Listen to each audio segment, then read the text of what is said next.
Hello दोस्तों, आपका बहुत बहुत स्वागत है मेरे YouTube चैनल पे। आज हम अवार्ड्स एंड ऑनर्स जो आपके पास पुरस्कार और सम्मान दिए गए हैं 2022-23 में, कौन कौन से पुरस्कार सम्मान दिए गए हैं, किन किन लोगों को किस फील्ड में दिए गए हैं, उसके बारे में आइए चर्चा करते हैं। चलिए शुरू करते हैं आज का टॉपिक।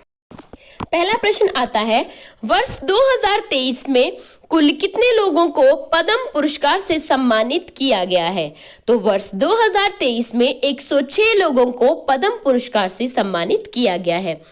जो भारत की राष्ट्रपति द्रौपदी मुर्मू जी हैं, वो इस पुरस्कार को सम्मानित करती हैं। इन पुरस्कारों की सूची में अगर बात करें तो 6 पद्म विभूषण, 9 पद्म भूषण और 91 पद्मश्री पुरस्कार शामिल हैं।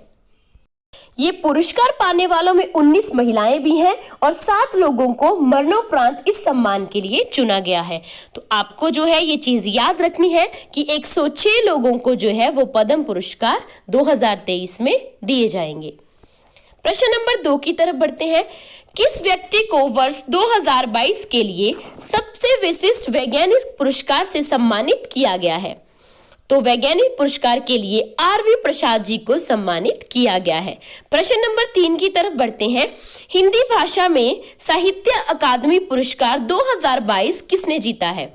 आपको बताना है कि हिंदी भाषा के क्षेत्र में जो साहित्य अकादमी पुरस्कार है 2022 है वो किसने जीता है? तो वो जीता है आपके पास बद्री नारायण जी ने। उनको कविता संग्रह तुमड़ी के शब्द के लिए यह पुरस्कार जो है वो दिया गया है।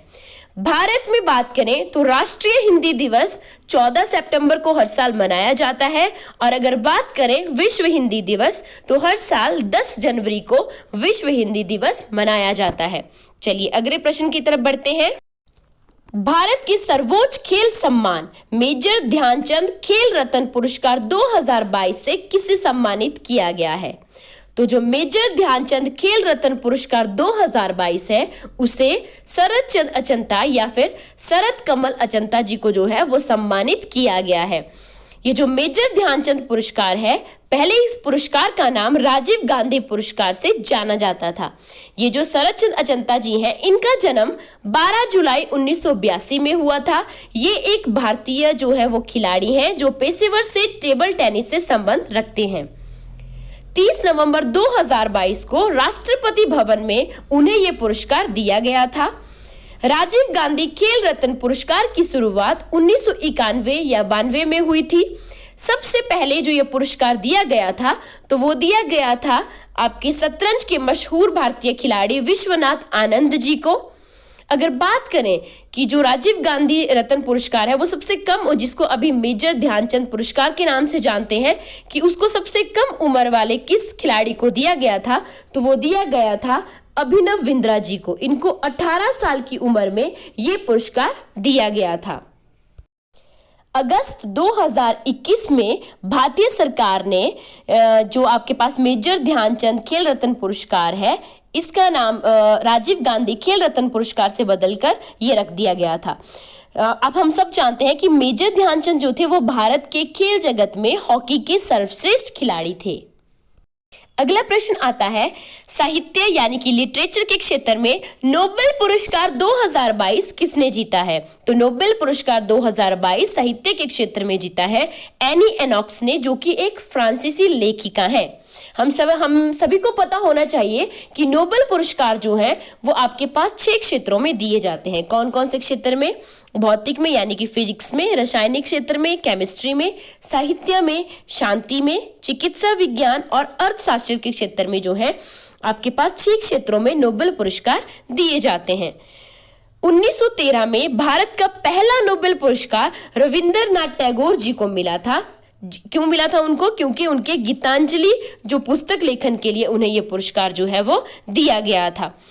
हमें पता होना चाहिए कि नोबेल पुरस्कार जो है वो कौन प्रदान करता है। नोबेल पुरस्कार जो है वो स्वीडिश अकादमी प्रदान करती है। 1901 में सबसे पहले नोबेल पुरस्कार जो है वो दिए जाने लगे, लेकिन उस टाइम पे सिर्फ ये 5 क्षेत्रों में जो है वो नोबेल पुरस्कार दिए जाते थे जब 1901 में शुरू हुए थे।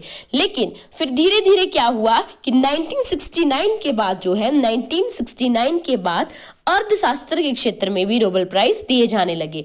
तो अगर अब बात करें तो हमारे पास अभी जो है वो 6 क्षेत्रों में नोबेल प्राइज दिए जाते हैं। अगले प्रश्न की तरफ बढ़ते हैं। अगला प्रश्न है, दादा साहब फाल्के पुरस्कार 2022 से किस अभिनेत्री को सम्मानित किया गया है? तो जो दादा साहब फाल्के पुरस्कार 2022 है उसे आशा पारेख जी को दिया गया है। अगर इस पुरस्कार की बात करें तो यह पुरस्कार जो है इसकी शुरुआत 1969 से हुई थी। यह पुरस्कार भारतीय सरकार द्वारा राष्ट्रीय फिल्म पुरस्कारों के अवसर पर दिया जाता है। तो ये 2022 में आशा पारेख जी को दिया गया है। अगर बात करें तो इस पुरस्कार के अंतर्गत अभिनेत्रियों को जो भी सम्मानित हुए होते हैं उनको जो है एक स्वर्ण कमल दिया जाता है, प्लस आपके पास शॉल दी जाती है और 10 लाख रुपए की एक नगद राशि दी जाती है। अगले प्रश्न की तरफ बढ़ते हैं। मिसेस वर्ल्ड 2022 का खिताब किसने जीता है? आपको बताना है मिसेस वर्ल्ड 2022 का खिताब किसने जीता है? तो वो जीता है सरगम कौशल जी ने, जो कि जम्मू कश्मीर से हैं। ये जो आपके पास मिसेस वर्ल्ड है इसका जो है वो 1984 में इसकी शुरुआत हुई थी और अभी तक भारत ने सिर्फ 2 बार जो है वो मिसेस वर्ल्ड का खिताब जीता है। एक तो 2022 में जीता है सरगम कौशल जी ने और उससे पहले जो है 2001 में जीता था अदिति गोवित्रीकर जी ने। तो 21 साल के बाद जो है वो सरगम कौशल जी ने भारत के लिए यह खिताब अपने नाम किया है। अगले प्रश्न की तरफ बढ़ते हैं। राष्ट्रपति द्रौपदी मुर्मू ने कितने सशस्त्र बलों के जवानों को वीरता पुरस्कार 2023 से सम्मानित किया है? तो जो द्रौपदी मुर्मू जी हैं हमारे राष्ट्रपति, उन्होंने 412 लोगों को वीरता पुरस्कार 2023 से सम्मानित किया है। अगर इन पुरस्कारों की बात करें तो इन पुरस्कारों में 6 कीर्ति चक्र, 15 शौर्य चक्र, 1 बाटू सेना मेडल, 92 सेना मेडल, 1 नाव सेना मेडल, 7 वायु सेना मेडल और 29 परम विशिष्ट सेवा मेडल शामिल हैं। ये क्वेश्चन आपके कॉम्पिटिटिव एग्जाम के हिसाब से बहुत इंपॉर्टेंट है कि वीरता पुरस्कार 2023 जो है वो कितने जवानों को ये पुरस्कार दिया गया है? तो ये 412 जवानों को दिया गया है। कोविड प्रकोप के दौरान श्रीलंका में फंसे भारतीयों की सहायता के लिए प्रवासी भारतीय पुरस्कार 2023 से किसे सम्मानित किया गया है? तो जब कोविड काल चला था तो उस टाइम पे श्रीलंका में जो भारतीय फंस गए थे उन्हें जो है निकालने का काम किया था थीरू कुमार नदेशन जी ने, जिनको प्रवासी भारतीय पुरस्कार 2023 से सम्मानित किया गया है। अगले प्रश्न की तरफ बढ़ते हैं। AIPH वर्ल्ड ग्रीन पुरस्कार 2022 किस शहर ने जीता है? ये भी इंपॉर्टेंट है ये वाला question. AIPH world green award 2022 ये जो है वो आपके हैदराबाद को दिया गया है। यह पुरस्कार हैदराबाद को उनके तेलंगाना कु हरित प्रोग्राम के लिए जो है वो दिया गया है। ये जो हरिताहरम प्रोग्राम था ये तमिलनाडु सरकार ने क्यों चलाया था? तमिलनाडु सरकार ने गैर वन क्षेत्रों में 130 करोड़ और वन स्थानों में 100 करोड़ पौधे लगाने का लक्ष्य रखा गया था। तमिलनाडु सरकार ने या तेलंगाना की जो राज्य सरकार है उन्होंने कहा था कि हम कम से कम 230 करोड़ पौधे जो है वो लगाएंगे इस प्रोग्राम के अंतर्गत।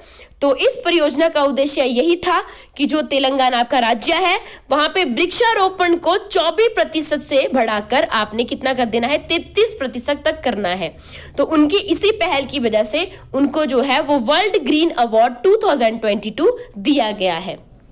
तो अगर आपको मेरी वीडियो पसंद आई हो तो वीडियो को लाइक कीजिए, चैनल को सब्सक्राइब कीजिए। Thank you.